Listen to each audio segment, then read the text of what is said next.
So when you calculate flushing times, you always have the problem that it depends on a threshold, it depends on the area that you define, and it depends on the start time of your simulation. So there's a different concept which does not have any of these problems. It's called water age. It's a theoretical concept. Okay?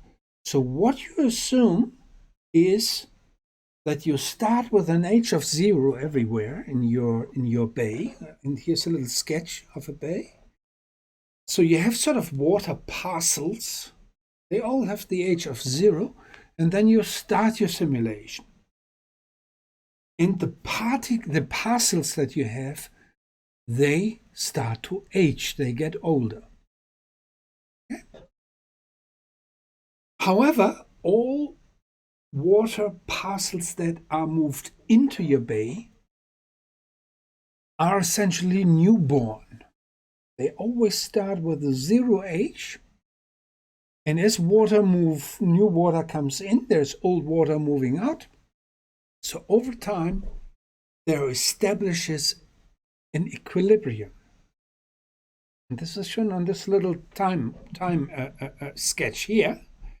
So you have aging, and then over time, the aging is actually offset by the entrainment of younger water. Okay, so you get something we call a steady state. The average age does no longer change. So the age that you find of water parcels is defined with reference to the ambient ocean outside this black line here. Okay? So relative to that line, you get an age distribution inside your estuary. Okay? It's a robust measure of flushing times independent of any threshold value. Okay, again, you need to have a computer model that describes the oceanography of an area, and then you can use that. So it's similar to flushing, but it also has the aging term. There's an additional term in the equations, an aging term. Okay, I show you the example is for South Australian Gulfs, the age of water. And on the left-hand side, you see the age distribution. Okay? The age distribution in years. And you can identify Spencer Gulf. It's here on the left. This is Spencer Gulf, one of the two inverse estuaries that we have here in South Australia. You can see Gulf St.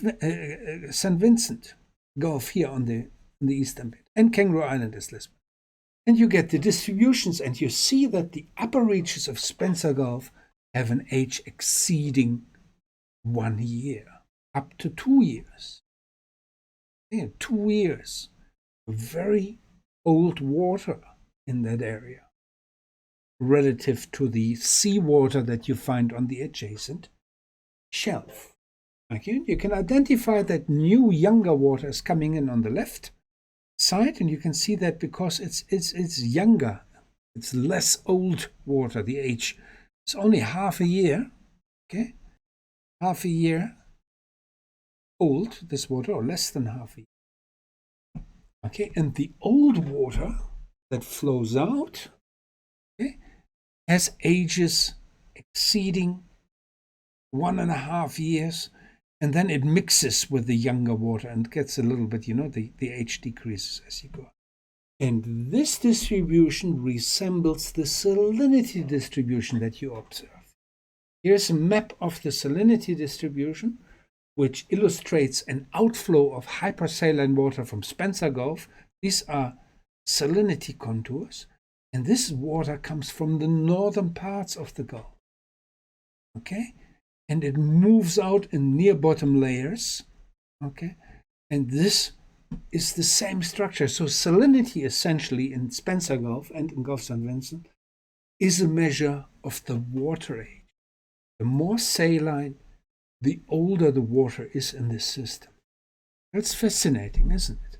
So this is one example of water age, and this concept has been used as an argument against heavy industrial developments in the Upper Spencer Gulf. Okay, because there we have a precious largest mass aggregation of the giant Australian cuttlefish in that area. All right.